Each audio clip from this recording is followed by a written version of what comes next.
I cried about a half an hour I was on the floor and all of a sudden everything. For many years, Lola Falana, best known for playing Edna Mae Sheridan in Dr. Jazz, wowed audiences with her amazing performances and undeniable talent. But behind the bright lights and fame of her long career, a surprising secret was hidden, one she kept very private until now. At 81 years old, Lola Falana is finally ready to share what we've all suspected about her personal life. Watch this video as we expose the victories, challenges, and shocking secrets that almost ruined Lola's career, including the surprising reason Johnny Carson banned her from The Tonight Show. Early life and rise to stardom. Lola Falana, known by her stage name Lola Falana, was born on September 11, 1942, in Camden, New Jersey. She was the third of 6 children of Bennett, a welder with Afro-Cuban roots, and Cleo Falana, an African-American seamstress. From a very young age, Lola showed a love for performing. By age 3, she was already dancing, and by 5, she was singing in the church choir. In 1952, when Lola was 10, her family moved to Philadelphia, Pennsylvania. This new environment introduced her to a lively artistic community and gave her more chances to grow her talents. During her junior high years, Lola started dancing in nightclubs, always under her mother's watchful eye. And the reason I was dancing in all these little clubs is because I had to pay my bills. But I had never thought a little dancer could be a star. Lola's passion for entertainment was so strong that she decided to leave Germantown High School just months before graduating to pursue her dreams in New York City. My aunt, my mother's sister, my Aunt Inez, took me to my dancing lessons, me and my sister and I. And I have a fine family. I have another aunt, a couple of aunts that are... Lola's big break came in 1958 at just 16, when she performed in a Philadelphia nightclub. The legendary Dinah Washington, known as the Queen of Blues, saw her talent and let Lola open for her. This was a turning point, setting Lola on the path to stardom. Her career took an exciting turn when Sammy Davis Jr. discovered her while she was dancing in a chorus line in Atlantic City, New Jersey. Seeing her potential, Davis gave her a featured role in his 1964 Broadway musical Golden Boy. This opportunity launched her into the spotlight and marked the beginning of her diverse career. Following Golden Boy, Lola started her music career, releasing her debut single, My Baby, with Mercury Records in 1965. Sammy Davis Jr. continued to be a mentor, helping her navigate the entertainment world.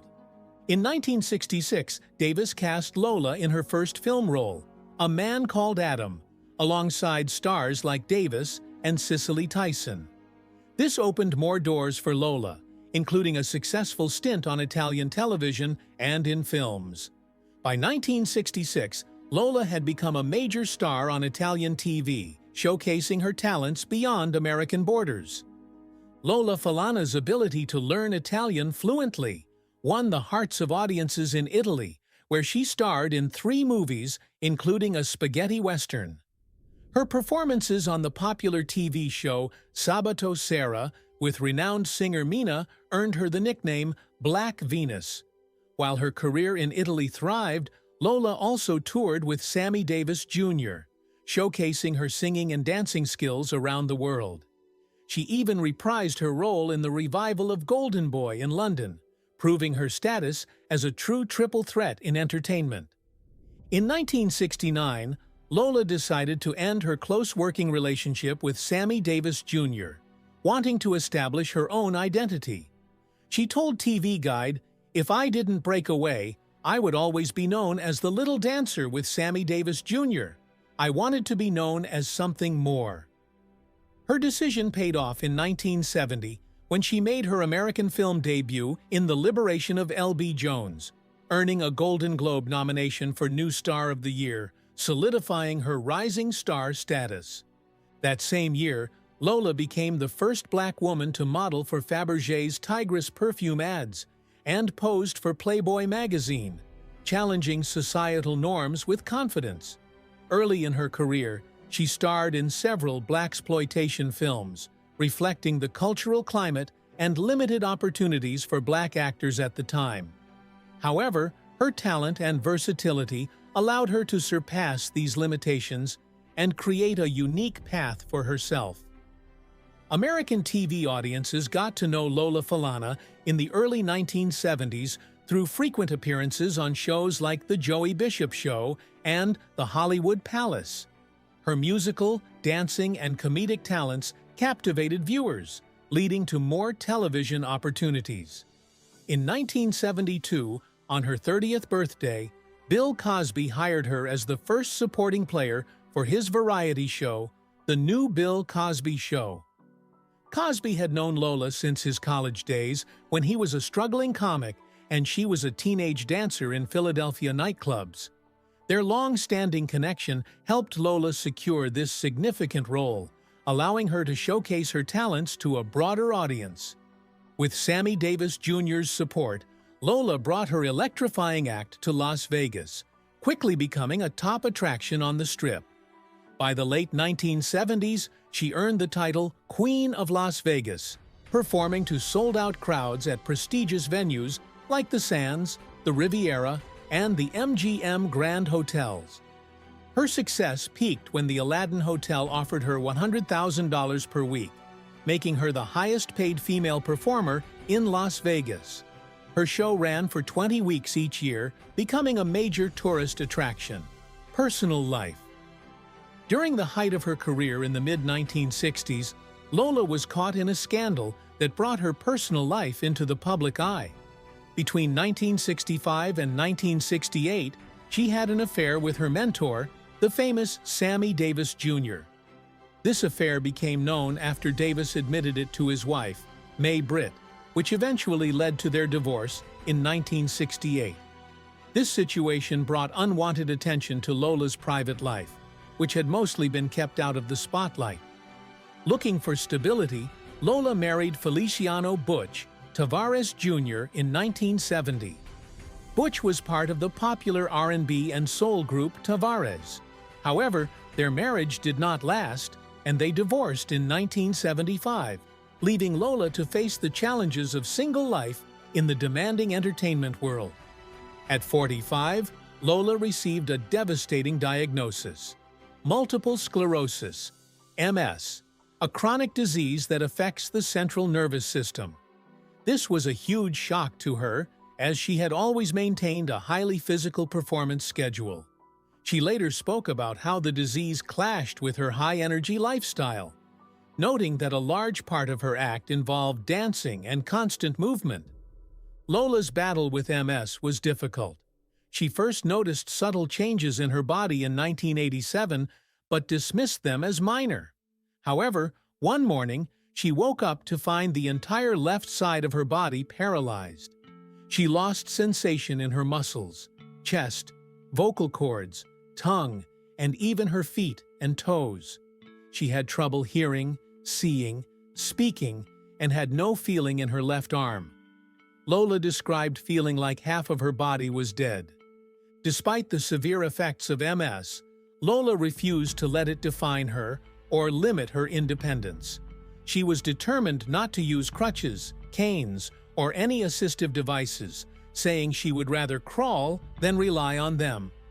She used walls and furniture for support and had a walker by her bed, but refused to use it, wanting to keep her muscles active.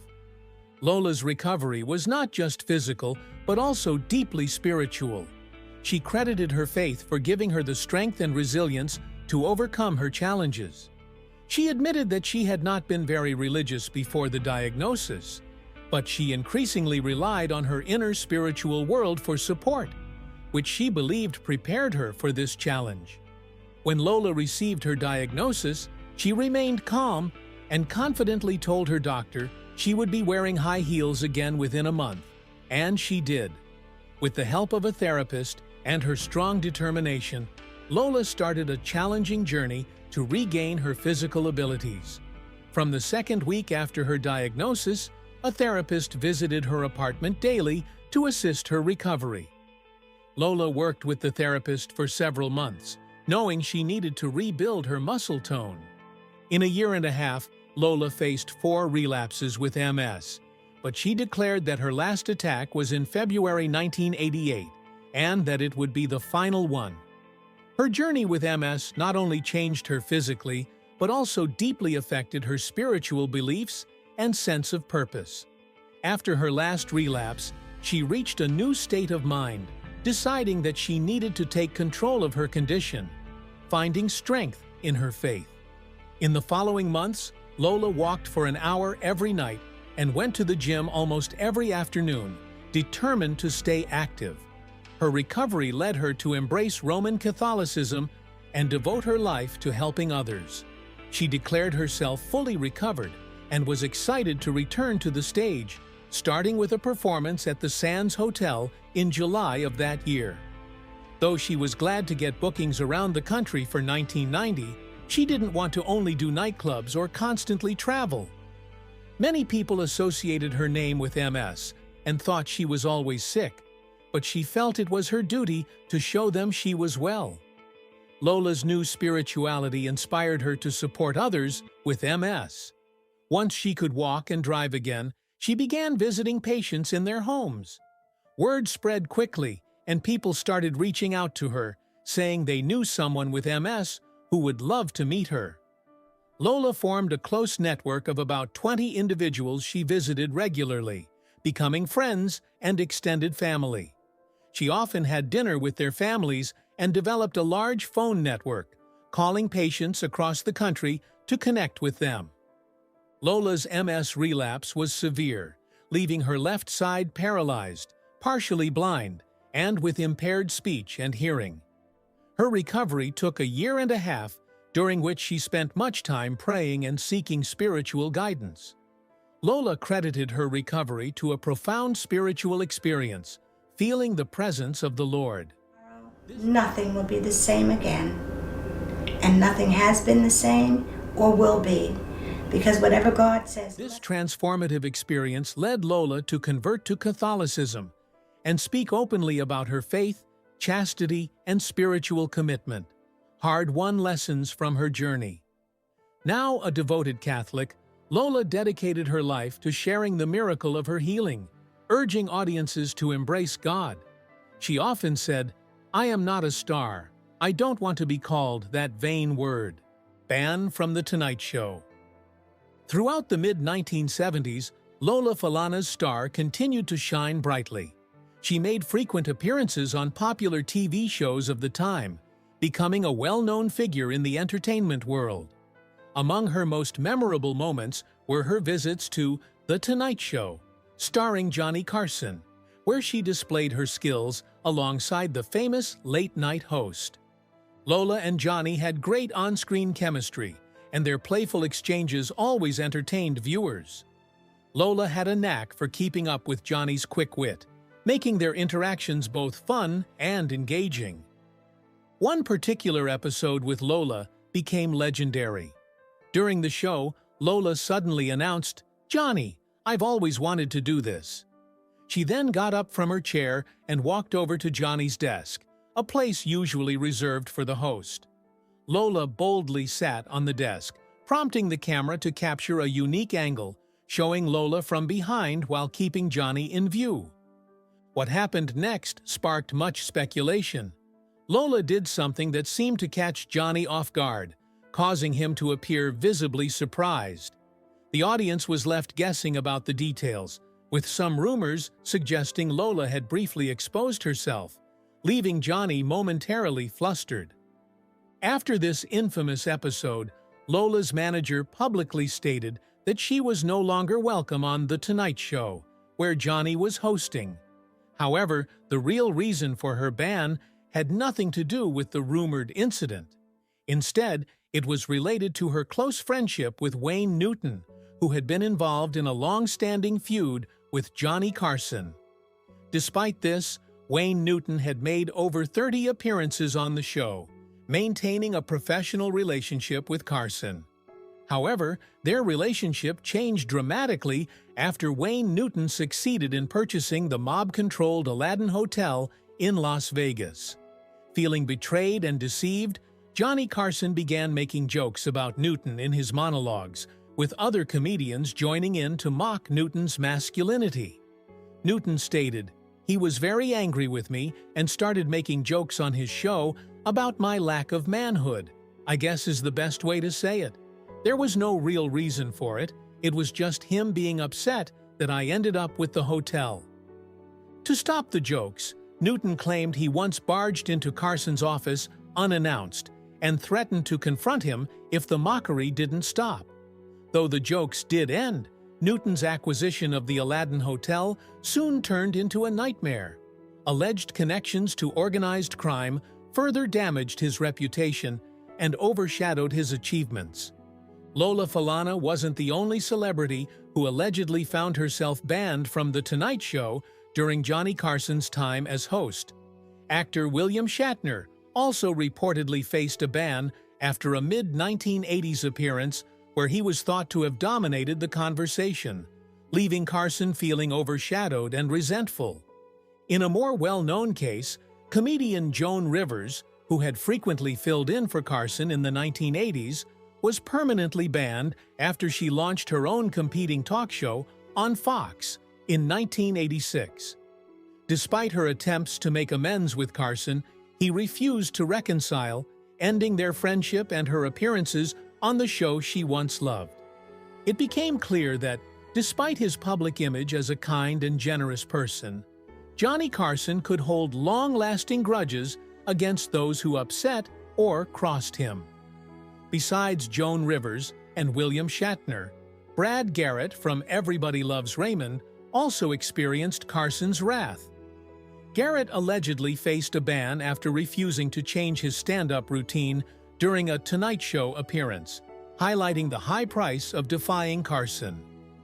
Despite the controversy and rumors surrounding her supposed ban, Lola Falana's impact on the entertainment world remains significant. Her performances on the show, especially those with Johnny Carson, displayed her extraordinary talent, sharp wit, and commanding stage presence.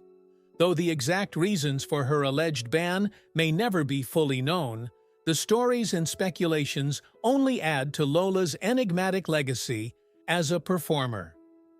Current life. After an incredible entertainment career spanning many years, filled with both successes and difficulties, Lola Falana's life took a significant turn toward spirituality and service. In 1995, she teamed up with Catholic artist Joseph Lee Hooker to record the song "Don't Cry Mary," reflecting her growing faith and changing values. However, in 1996, Lola faced another challenge when she had another battle of multiple sclerosis, the serious illness that had once jeopardized her career.